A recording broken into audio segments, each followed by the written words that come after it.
The Urban Impact Show is sponsored by Green and Wood Media Services. Green and Wood uses digital media to help businesses, political campaigns, and organizations grow while increasing their community impact. Green and Wood Media is pleased to offer a digital media buying fellowship to train, develop, and mentor young people interested in digital media, politics, and advertising. Learn more at greenandwoodmedia.com.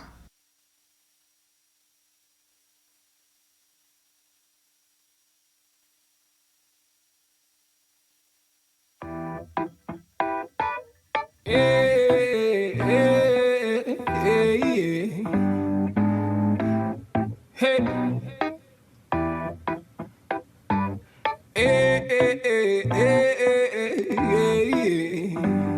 hey. Black excellence, black beauty, and black pride. Black power from all diasporas coincide. Progressive truth and regression eventually collide. May the beauty of the people no longer be set aside. May the black queen's grace continually mesmerize the millions who couldn't see it when looking into her eyes. And the black man's plight no longer be the disguise. Oppression, emasculation, they wanna castricize him. Take him away from the black queen, put him inside prison for slave labor, he institutionalized. Wondering on the outside, is she willing to ride? Is she willing to ride? Is she willing to fight for the love, even despite the fact that he doing time? Love that conquers all will never fade with time. If she don't choose the love that appreciates every life, his flame might get dim and he may eventually.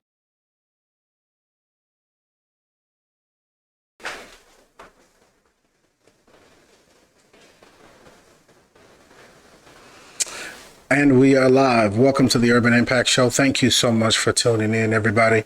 We do not take it lightly with you taking your time to come out and hang out with us. Today is a special show. I'm excited. Today is a Code Red Takeover Day. For those who don't know, Code Red was a program started back in 2018 where it focused simply on mental health, and the word red stood for restoring everything damaged. We understand what's going on right now in our community, and mental health is at an all-time high. At the end of the show, I'll be back to give you more statistics, but I want to give you some from 2019 because we know that 2020 and 2021 were really rough years. So if 2019 data was like this, just imagine what I'll come back with at the end of the show before Miss Teresa Zilk takes over with her guest. She'll be with you and she'll be introducing the guest that she's brought with her here in just a moment. But suicide was the 10th leading cause of death in 2019. We had 47,511 suicides reported, the most in one state. 1.8 million people attempted suicide in 2019. And just so you know, males currently right now, we're at a higher rate of suicide than at women. 93% of all adults surveyed in the U.S. still do believe that suicide can be prevented if we take the necessary steps to make it happen. So with that being said, do me a favor right now as we take our first break. Before they come on, I need you to share this. We're about to talk about mental health because this, ladies and gentlemen, is no longer a game. It's life or death. Welcome to the Urban Impact Show, the Code Red Takeover. We'll be right back.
So my name is Teresa Zilk, and welcome to the Urban Impact Show. As Rob said to you earlier, we're doing a Code Red takeover. So we're very happy to be here and very happy to talk with you about mental health. I just want to welcome our guests. We'll go around and let each one of them introduce themselves and tell you a little bit about what they do. And I think we'll start with Kay. All right. So, hello, my name is Kayla Bell Consalver. I'm a temp licensed therapist in the Des Moines area. Currently, I'm the director of Drake University's Counseling Center. And on the side, I am the president of my professional organization for mental health counselors. Nice. Andy? Hi, my name is Andy Jones. I am a licensed independent social worker and a therapist at Affinity Therapy and Counseling. I've been in the social work field for 29 years and some months in lots of various capacities. And my passion right now is working with people that have gone through grief and loss issues, relationship issues, depression, anxiety, and just coping with life and all the different waves and and problems that hit from day to day, and just getting people to a place where they can feel happy again and satisfied with where they're going in life. Okay. Absolutely. And I'm Justin Lewis. I'm an entrepreneur, businessman, a nonprofit leader, and I'm a candidate for city council. But I've also been very outspoken about mental health in the Black community and pushing for folks to find therapists and talk through those issues that they're facing. So, yeah, thanks for having me. Thank you for coming on. Thank you to all of you. So we're going to have kind of a general discussion about Black mental health, but we're also going to be honing on the idea or the concept of having cultural competency when it comes to mental health and how important that is to not only the Black community, but the brown communities and really all communities of color. So tune in, get ready. Hope you have lots of comments and questions because we're ready for you. All right, so panel, the first question that I'm going to throw out to you, how would you define mental health? If you're going to talk to someone about mental health, I think we have a lot of misconceptions about what we think mental health is. And I particularly want to ask the therapists that are here, how do you explain mental health to people? I don't mind going first, if you're okay with that. Absolutely. So I take mental health as like your whole being, right? Okay. So thinking, if I'm talking to someone and I'm like, okay, how's your mental health? I'm looking at, okay, how are you feeling about the world? Not only that, but how are you experiencing the world? You know, what is it like for you going day by day? Because sometimes we think mental health means I have to be bedridden, I can't do my job, I can't go to school. And specifically for Black people, often mental health doesn't look like that. So it's more so, how do you feel when you're engaging in the activities that you have to do all the time? How tired are you? How much energy do you feel you have to give to yourself and to others? And if you notice that being depleted to the point where you are overwhelmed, you are stressed, maybe more irritable, that's when you're noticing, okay, maybe my mental health isn't the best of where it's at. And so that's usually how I'll describe like mental health. Okay. Andy? Yeah, I guess I definitely agree with everything that was said before me. I definitely want to point out, especially in our community, that mental health does not mean crazy. It does not always mean Thank you for that saying you that. are Absolutely. out of your mind or that something is really wrong with you as a person. I think that belief and that focus is what keeps us from attempting to go to therapy, because people have made us feel like if you seek therapy that you are crazy and that something's wrong with you and that you really have no worth. So I definitely want to put that out there. But I agree. It's really about how you manage the world, everything around you. You know, how much energy does it take for you to get up every day and just face the world? How do you feel when people approach you and ask you to do things or ask you to go to places that maybe you enjoyed in the past? Just how do you view yourself? Do you feel like you're enough? Do you feel like you have to measure up to other people's standards? It's just such a worldwide view, and it's hard to put in a couple words, but I definitely feel like it is all encompassing of everything around us. And I can be fully okay and functioning at work, but does that mean that I don't have mental health problems? And the answer is absolutely not. Many of us function quite well, and there's people around us that would never know we had mental health issues, but we do. And I think as therapists, it's really important for us to be able to talk about it's okay for a therapist to have mental health issues. After losing my mother, I really struggled with bout of depression, and that has really helped me, I think, be a better therapist to my clients, because now when they talk about depression and not being able to get out of bed, I can relate to that. Or not wanting to get into the shower and get out of the house, I can relate to that. So I think we have to make this about all of us and not hierarchies as well. There's not certain people that are depressed and others aren't, or others, certain people are anxious and others aren't. It really is something that I think touches all of us equally in every community. And in the African American community, I think it's hard because we have been so trained over the years to manage everything and be strong. And it's looked down upon in our culture, especially with African American males, to need to talk or to open up about feelings. That's kind of taboo. So I really want to break that, that myth, and I want that belief to be shattered as we continue to talk about this, because I think it's very important that we all learn how to reach out for help and support, whether it's male or female. And I think as females, we play a huge role in supporting males to be able to do that as well, because we can often emasculate males when they are emotional or are talking about feelings. So it's something we have to all come together on, I think, and try to support each other and make it be okay. Teach our kids that it's okay. You unpacked a lot for us there. Thank you. Yeah, that is my thing. Was good. I get really passionate about Thank that, you. especially with males, because I think we do a disservice to our Black men when we tell them that they shouldn't talk to someone or that it's bad. No, I'm grateful for the passion that you exhibit, and I'm grateful that you're in the community giving services to our people. Thank you. Justin, is there any? Absolutely. So I agree with everyone that's here and what they said. I guess what I would say is mental health is just as important as any other health when we're talking about our physical body. So how's your heart, your lungs, your liver? And then we're talking about our oral health. How's your teeth? How are you brushing them? Are you flossing? It's just as important. It all functions and flows together. With a lot of people, what they don't understand is folks that don't seek out the help have another vice, whether that's drinking, misusage, because it's okay to drink, but you can misuse drinking to cover the symptoms. I still think it's okay to smoke marijuana, but you can misuse marijuana in other places. You can misuse other drugs as well. And that leads to other problems. So it starts at the mental health level, discussing your issues. The world's a cold place. The world is a cold, and being Black it's a cold and dark place. And what people don't understand is there isn't really a lot of spaces for us. And in those therapy rooms, there's someone listening, navigating, taking the time, especially as a Black man, having a Black therapist. Oh, thank God, because I have somebody that has gone through it. I had a white male therapist and he didn't get it. Okay. He couldn't get it. And I'm now a public figure.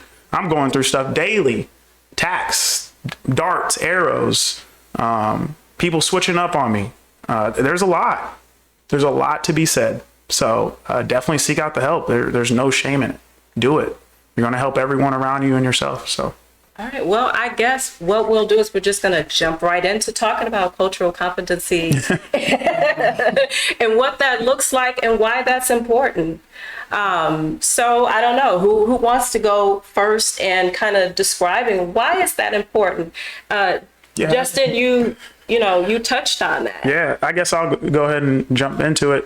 I had my first therapist. He was a male therapist, and he just didn't understand the seeing other Black men dying on TV, and unpacking that. As growing up as a young Black man, my mother has always told me stories to keep myself safe, be precautious. But it was just when Trayvon Martin died, and my white friends didn't get it, not a clue, and then you're feeling like you're crazy. Because now they're saying you're aggressive and angry and I don't understand and people are unfollowing you and stop talking to you because you're just trying to be outspoken about Black people that look like me, men that look like me are being killed. So it's a weird space. And that's when I went and sought out my first therapist, and he was good. good. He just didn't get the black reality of it all. So it's important. Okay, so so you had a white therapist initially, and then you switched to a black male therapist. Yep, a black male therapist. I know you said, that it was beneficial to you, but paint a picture for me of what that was like for you. Yeah, it's just that it's still that racial line barrier, and even in his discussions with me, he's like, "Man, that's tough. I can't understand. I can't relate." And that's the most important thing as a therapist, is to connect, relate. There was other good stuff. He had good tips. He knew his things. He was good, but it was just that being in my shoes. And do you mind if I add to that? Oh, go for it. Sometimes that's like that triggers me, just because I get so frustrated with therapists when they do that, because it's less than the fact that he's white, but it's the fact that he has never taken the time to explore this issue, to get training in it. Because, me personally, I have clients that are transgender. I can't personally relate to that, but I know how to be a culturally proficient therapist to these clients when they come into me. So sometimes when therapists do that, I feel like that's a cop-out, if I can speak candidly. Because you're not taking the time to figure out what to do. When you walked in and he said that, he should never say that to you. That's my personal, I just had issues with that. That should have been his time. Okay, what training do I need to do outside of this office, so that way when Justin comes in and sits with me, I can be present and help him. And I feel like enough therapists aren't doing that, right? We get a leg up because we get that experience and we know how to be there, but I still feel like there still needs to be work to be done, because there's still not enough of us, for the population that's there. So that's the first thing that kind of came to my mind when you said that. I've heard that so many times. My thought, I was happy to hear you talk about that, because what I hear from some African Americans when they call for therapy, they're so relieved to hear that I am Black. But then there's that underlying shame of, I shouldn't be asking for a Black therapist. And I always stop them and say, absolutely not. You have a right to whatever type of therapist you want. This is your space and your time. Andy, I just want to kind of interject right there. Do you think there is stigma in asking for a Black absolutely therapist? do. Okay. I absolutely do. I think people, there's so much going on in the world, and there always has been, but now it's just, I think we're more forced to deal with things, especially the white community. It's right there in their face. And so on some level, they can't do what they used to be able to do, which was to kind of just move to the back, because it's right there. And so I think now when people call, there's that belief that if I ask for a Black therapist, now something's wrong. I shouldn't have done that, because we're trying to get to this whole equality thing, right? So that means if we're equal, that I can't possibly want someone from my culture to work with me on my issues, which I think is a huge disservice. Because if a white person asked for a white therapist, no one would even bat an eye. But for whatever reason, I get so many African Americans that do say, I probably shouldn't have asked for an African American therapist, and I have to give them that permission. That's white supremacy. Like, if you think about it, absolutely, that's been ingrained in us. The norm. White is the norm. Absolutely. Like white is the norm. That we can't ask for people that look like us. Well, we're supposed to assimilate. Yeah, we're supposed to assimilate. We came here voluntarily, right? Yeah, don't get me started on that. Right. Oh gosh, don't get me started. We're always the ones that are supposed to accept and assimilate. And then I have African American clients that are also fearful of having an African American therapist because of how small the community is. And so then they say things like, I want an African American therapist, but I don't want to run into you and feel uncomfortable. So I always have to remind people that, Des Moines is very small. The Black community is smaller. I know a lot of people. I don't know everyone intimately, but I do know people. But I am very, very protective of confidentiality. And I can see you in a therapist's office or be my client, and I'm never going to tell anyone that. The only way anyone will ever know who my clients are is if my clients tell them, and even then I'm not going to confirm it. And I explain that to people. Good. And the one thing that I think gives us the comfort in our community is because we're small and we tend to know each other, is it's not going to be odd if I see Justin for therapy and he says hi to me at Hy-Vee.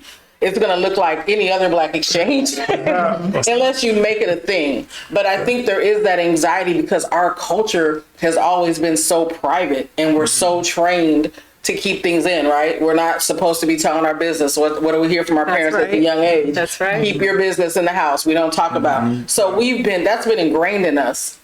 And so when been we get to ingrained, be an and also adult, not to seek out help. Yes. Like Yes. and I think that's so connected to slavery. The fact that we always have to be strong Absolutely. and him our way through things. Not And suck it everything up. can be prayed through. Absolutely. Like we can Right. pray, but we also have to move the feet and do the actions to fix it. what's the scripture? Like, Faith oh, without works. Faith without works. God expects us to do something. We ain't supposed to just pray and just lay in the bed. Yeah, we can't pray and him through it. We got to move feet. We have to. But adding to that, when you talk about slavery, like helping yourself was punished.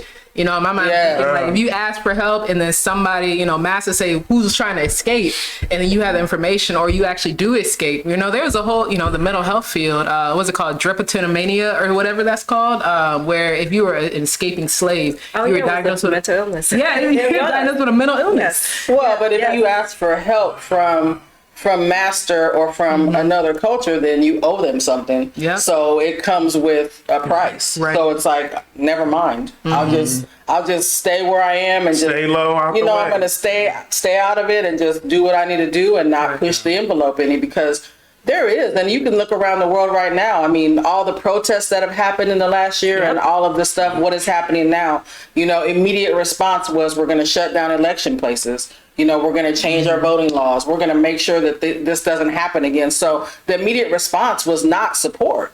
It was punishment. And it was punishment on legal levels that can, you know, really impact how we move forward as a people. Right. Yeah. So as we dive more into this discussion, I want you to talk a little bit more about what's the training. So let's say I'm a non-Black therapist, I'm a white therapist, and I am going to work with a Black client or someone who is not straight, right? What does my training look like? What do I need to do to get this right? What do I need to do? Well, I always, first of all, with people of color, I urge all the white therapists that I'm friends with to have a therapist of color that you can consult with and that you can get information with, and that you can run real life scenarios by, because part of being a therapist, a good therapist, is we should be consulting with other professionals anyway, regularly, but particularly on cases where we feel like it's not our expertise. And which is why I always think that we can't just shy away, as Kayla said. You can't just decide, well, I don't get it, and just kind of drop the ball. We have a responsibility to find other colleagues that maybe have that expertise, and if not transfer them, at least get that information. And pay them. Yes. And hey, I'm just saying, because we have to pay them. But, you know, I really think it's important to have I try to surround myself with people that know things I don't know, so that I can reach out to those people and say, hey, you know, you're Hispanic, you're in the culture, help me understand how I can best meet this person's needs.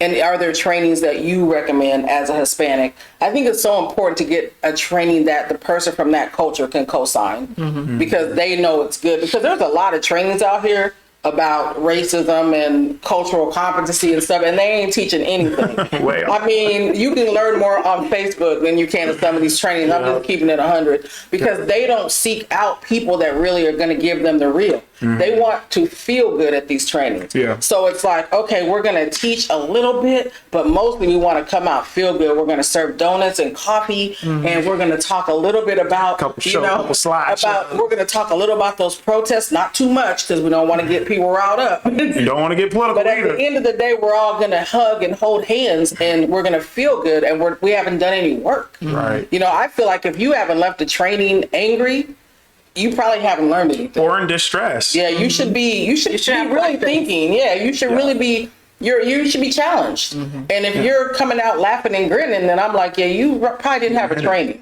Like literally today, so I have a landscaping business I do. One of my guys got stopped today for smoking a black a mile. And the officer said, "Oh, I thought you were smoking weed." And I'm like, what? Like but that's the reality. Yeah. If they're not leaving these trainings distressed. Yes. Like I just don't have time for you to feel good. I'm not here to do these trainings to make you feel good. If you're not leaving distressed and you're not reaching out to your Black friends saying, "I'm sorry, I haven't done enough. What can I do? Right. Then you're not doing the work. Yeah, white supremacy You're doesn't not. feel good. You're not doing It the doesn't feel good. It hasn't felt good. You know, and the saddest thing for me, you know, is being 52 years. When I was a kid, I really can look back and think that I thought when I was in my 50s, the world would be such a different place. And sadly, we're creeping backwards into, you know, the stuff that happened before I was born. And people come to therapy to unpack a lot of that. Yeah. You know, how can we as Black people, how can we handle the fact that these white people just don't like us? Or it's always an obstacle for us to do any little thing. And talking about that with a therapist that's not of color, you're going to come out, I think, short because, you know, like Justin said, a lot of these therapists, they don't get it and they can't relate. And I appreciate that he at least said that because that gave you your out to go find a therapist. I stayed with him a little bit longer. He was a cool dude. He was a cool dude. And I'm not at all bashing white therapists because there's a lot of very skilled white therapists out there. But if they're not meeting your needs, and I don't care what color they are, I always tell every client that comes to see me, give me 2 or 3 sessions. And if you don't feel like you can open up to me, find someone else. Because 90% of therapy, in my opinion, is feeling comfortable and feeling safe. Feeling safe. Okay, looks like we're going to take a quick break and we'll be right back. Absolutely.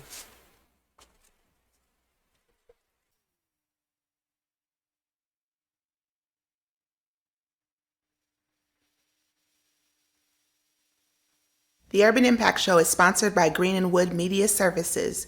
Green and Wood uses digital media to help businesses, political campaigns, and organizations grow while increasing their community impact. Green and Wood Media is pleased to offer a digital media buying fellowship to train, develop, and mentor young people interested in digital media, politics, and advertising. Learn more at greenandwoodmedia.com.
And thank you for coming back and joining in with us again. So we're going to start talking about misdiagnosis and how that is connected to not having someone who is culturally competent and what that looks like and kind of the results that leads to. So esteemed panelist guests, who wants to take that on? Who wants to talk about that and what that looks like? I don't mind jumping into All right. it, and then we just piggyback off of each other. So I want to give a little historical context with misdiagnosing, and a lot of it started with Black people thinking about in the 60s when they went to therapy, talking about the concerns, or even just talking with anybody in general about, okay, this racism, this is happening. They were disproportionately diagnosed with schizophrenia. Right. And so if you look at the data, there are more Black people in like asylums and things like that, or in jail, compared to actually getting adequate help. So some of that stigma goes all the way back to there. And if we look at that progression, what that turned into is now aggression. Right? How many Black boys are diagnosed with ODD, oppositional defiant disorder? We already talked earlier, ADHD. They can't sit in class, and they're more likely to get behavioral referrals, right? When they're struggling with like depression.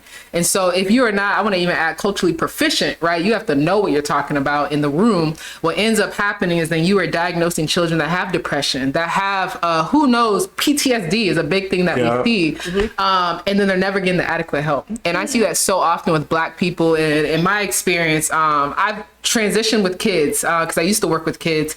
And what would happen is if they would come back and they would have me from another therapist, right? The issue used to be they don't follow directions. They don't do this. They don't do that. And that kid never was successful in treatment.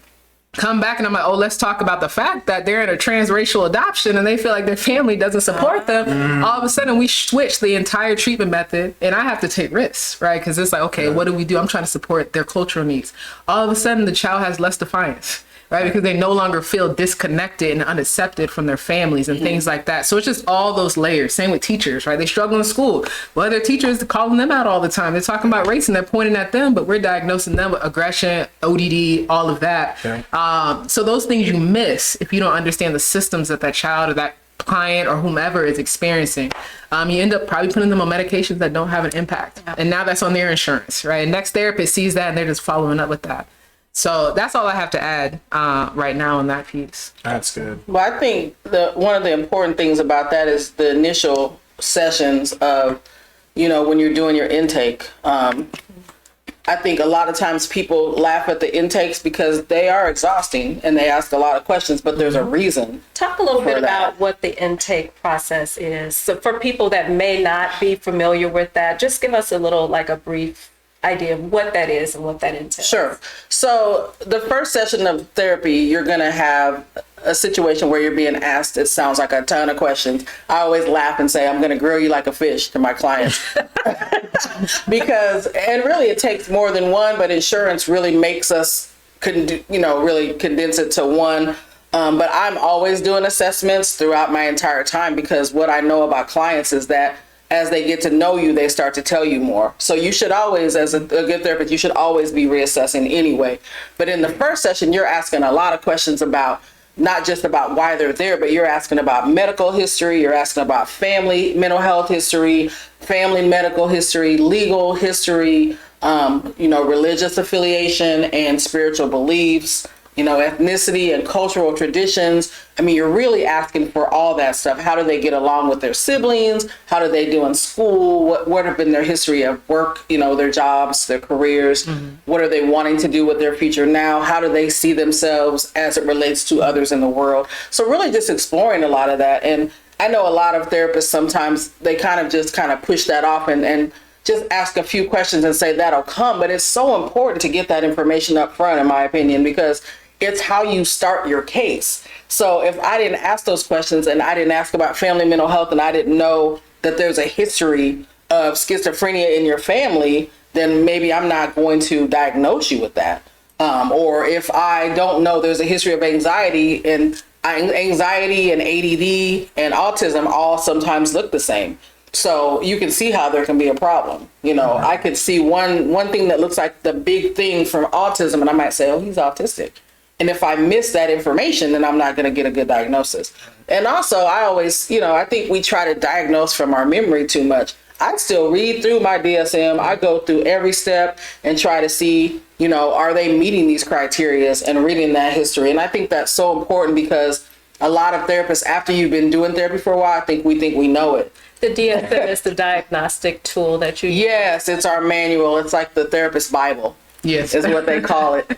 And I know there's a lot of conflict about the DSM. That could be a whole nother training, because the question about that is the DSM really culturally, fair, right, yeah. Because there's a lot of questions about that. But right now it's what we have. So I think we use that and we use our knowledge of cultural, as Kayla, talked about. It's really important to have that. And as a combination, you're going to have a better diagnosis. And I really try hard to shut down a lot of previous diagnoses that come in. And I say, I hear you, but I want to observe you myself. And I want to make my own diagnosis. And we'll see if I feel like you're bipolar, or if I feel like you're schizophrenic, or if I feel like you're schizoaffective or whatever. Right. Because I think sometimes the clients really identify with these diagnoses. And I think what Kayla said is so key is if it's the wrong one and it's passed on and on, they walk in my office and they say, hi, my name is Johnny and I'm bipolar. Especially those personality disorders. Yeah, and I'm like, no, your name is Johnny. Right. You're not histrionic disorder, histrionic personality. You're Johnny. Let's talk about what other things are a part of who Johnny is. But I think we identify ourselves with those diagnoses, and it's dangerous if it's the wrong one. So. Okay. I have no comments. What? What was the original question? I'm just agreeing, like, yeah. Misdiagnosis. I really want to hear more about, maybe this is an off-topic subject, but just the misdiagnosis of the manual, like the discussion of Black therapists saying how it could be. Yeah, the tool. So how could it be improved? How could it be made better so that it does help the people that it's supposed to help, that it's supposed to be a helpful tool?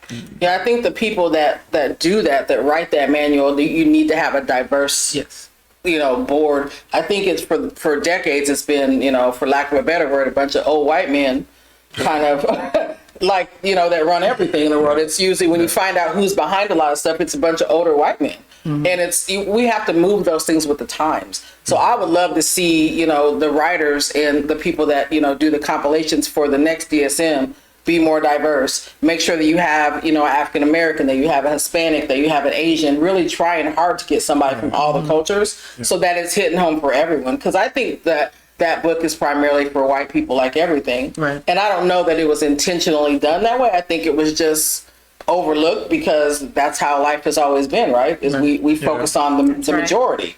And so I don't want to make it some deep, dark tool that people are out to get us. I think really it just was the norm. And we as Americans, people have just settled into those roles. They do what they do for their culture, and we either assimilate or we get left behind. Right. So until we push back, I think it'll be the same. And I think it's on us, sadly, to really get involved in having those discussions with the people that are in charge of that manual and trying to get higher up people to talk about that. Right. Absolutely. And adding to that, like you said, is not only having us in the room, but if people understand the way different cultures express their emotions, we'll probably have less diagnosis too. So as Black people, we're more expressive. So we're often using our bodies and our hands. That can be conveyed as anger. That can be conveyed as irrational. Yeah. So we're less likely to be diagnosed with like depression. Somebody. And they haven't even seen most of us really angry. Right. I'm like, you think this is angry with some hands? Right. You're right. And so oh my! I'm still smiling. Good. Right. I'm not even mad yet. If we're not sitting there, we're not crying. There's no way we're sad. Those kind of things. And so if you're aware of that, And what you said is key. That goes back to what Justin said earlier. It all goes back to slavery because we had to hold that stuff in because we didn't want master to see that they got to us. Right. So we would wait until we got home to cry. You're not going to cry in public. Right. And that really is, that's a whole nother training too. Absolutely. And a lot of what we're talking about, intergenerational trauma. We're talking about ancestral which is trauma. real. Which is real. I just want to clarify, which is real. We've never for the viewers. Down to what we're really talking about. Oppression. Absolutely. Yeah. Oppression as a mental health issue. Right. Yeah. We've never healed or recovered from slavery. Right. And whenever I hear someone say that was so many years ago, let it go, it's like, but if as a family, if you haven't healed those beginning people that were in slavery, every generation is being taught that same dysfunction over and over, and it plays out differently for each generation. There is a therapist. His name is Resma Menakem. You know what I'm talking about? My I love him. hands. Yes, I love him. And I think he says, I hope I get this quote right. It's something like dysfunction usually ends up looking like culture over a long period of time. Absolutely. Well, because when we think about what culture is, it's a makeup of what our habits are and what we've grown used to. Right. And so, it becomes a culture because, if 3 grandparents ago are still stuck on the slavery stuff, why wouldn't I be there too? Because that's how they're going to parent me. I mean, that's where it all comes from, right? It's how we just put our head down and just get through the day. I mean, there's people still alive that are dealing with trauma from the civil rights movement. Absolutely. Like my grandmother still has trauma from being rejected services from a restaurant here in Iowa. And you know what? Even real. more recently, let's talk about the folks that were in the streets protesting our Black Lives Matter activists that were in the street, that were being tear gassed, that that were being brutalized. And now there's been laws made. So back to what I said earlier, when we show our disappointment and try to express ourselves, we get punished. Yep. So then that happened, and now there's a law. saying that, you know, the But police. there can be the a police can- full-blown insurrection, Yeah, the police gallows, and a can come out and guillotine. consequence you in any way they Yeah. please for protesting, and what do you do about that? And then there were promises made during that time last year by leaders. I'm not going to throw names out, but there were promises made by leaders of our state that still have not been fulfilled. Yep. So how are we ever supposed to, as a culture, trust mainstream culture that says, hey, we're going to help you heal these wounds, when every time we reach out, we are rejected? I'll say something as a political candidate. You're absolutely right. I'm running a candidacy that's positive, building bridges, but the same folks that I saw yelling Black Lives Matter have not showed up. Fact. Not only that, they've gatekept me out of certain spaces where my message can't even be spread. Oh, I believe so. it. Like, not just that, I also run a nonprofit. Doors have been shut because I'm running for city council. Didn't your run? It's terrible. Wasn't your run birthed from kind of the protest that Yep, happened? my I run think I was birthed remember from seeing protest. you on social media, maybe on the news. Yeah, but Yeah. it's like the same folks I forged relationships because I was leading an organization aren't there anymore. Oh, no. And they're silent, or Yeah. they're like, "Oh, well, I'm gonna stay neutral." No, this is what Black Lives Matter means. Because it was popular last year. we have no Black folks in leadership in Des Moines. Right. Nobody. It's And how can it's we have a okay. perspective that we can say, are we showing up for people that's on Center Street? Are we showing up for people on the West Side? Are we showing up for people on the East Yes. Side? You can't. We already know our white counterparts can't be in our shoes. And Never. the only way they can be in our shoes is if we take one of those seats and advocate for ourselves. Period. I just posted a post on social media yesterday that said, you know, what Angela Davis has said, until your skin color is the target, you cannot ever understand. Right. And people get so offended, and I'm like, why are you so offended by that? Mm-hmm. I mean, you can't, just like I can never understand what it's like to live as a white person, you can't understand to live as a Black person. It should be easy to say, but there's this fear of not being, you know, on top. Right. Or not being revered as, you know, the God. It just becomes all encompassing, and, you know, everyone's there for you until you step out. And then they're like, nope, I'm not. Yeah. And I'm good with Black Lives Matter, except I don't want a Black president. Yeah. But I don't want a Black, you know, secretary. Well, I don't want a Black governor. And all of that kind of evolves into and impacts Black mental health. Literally. Yes. All of it does. And we haven't even touched on the fact that a lot of Black people also believe that Black professionals aren't as good as white professionals. Okay, that's a whole nother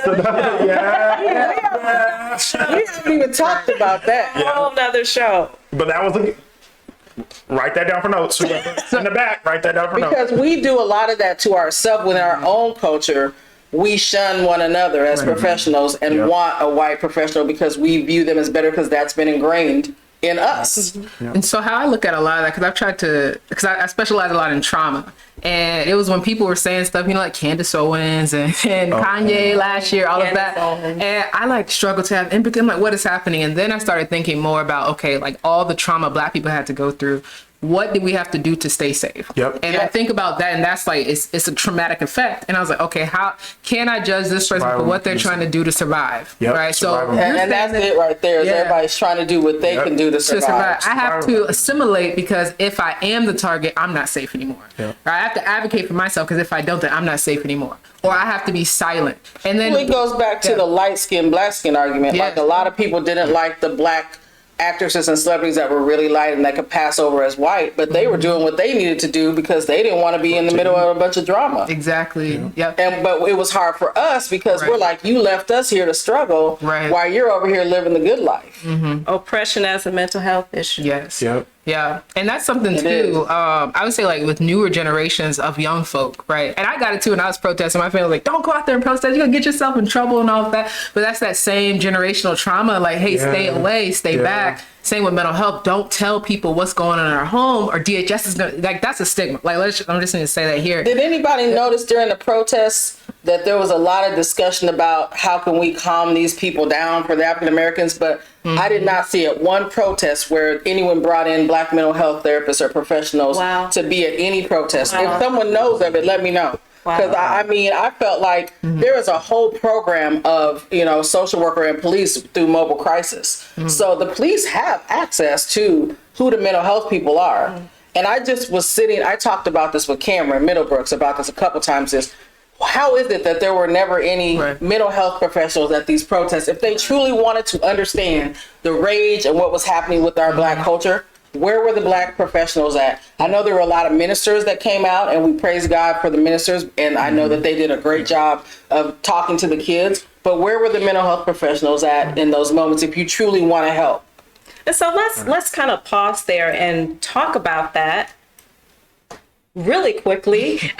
Let's talk about that really quickly, because if you think about during that time, I know I was on Facebook, many friends were on Facebook, and it's just the feeling sometimes of helplessness, the feelings of rage, of depression. Like, you just didn't know what to do with all of those. That one at Merle Hay, I watched that all day, and I just sat there in disbelief at how many versions of that story were put out on social media that weren't accurate. Yeah. Yeah. So as we go to close this up, because they're telling me that we're running out of time here. No. What's one thing that you want to leave people out there who are listening and watching us? What's one thing you want to leave them with about mental health? Black mental health and cultural competency. I would say, as a Black person, we have to have support. Period. So support. Period. And so for me, it's so vital that you get involved with a mental health professional that you feel comfortable with. It doesn't have to be about I'm crazy. It's just about I need somebody to talk to and unpack all of the craziness that's going around in this world right now, and trying to manage my life, my kids' life, my work life, my married life or relationship life, my spiritual life, with all of the craziness that's happening around us. Okay. All right. And I'm going to go to Kayla. Yeah, I would say, as we're talking about generational trauma, one thing a mental health provider is going to help you do, because whatever you're feeling in the present moment is likely connected to some generational trauma all the way back to slavery. We are here to help you uncover generational resilience, because through that, we got through it. And like Andy said, we didn't get through it alone. And so we want to help support you through that. And it's possible to heal all of this stuff we're talking about. Absolutely. I guess my last thing is I want to just break down the stigma. We know since the pandemic that all of our mental health has been tested, so we aren't the only folks going through it. So you're not alone, and it's okay to not be okay. So seek out the help yourself, and help those around you. All right. And on that note, we are resilient, and stay resilient. And on that note, I want to thank everybody out there who's tuned in, watching us, listening to us. And I want to thank our panel. Thank you so much for watching the Urban Impact Show, and it was a Code Red takeover. Thank you.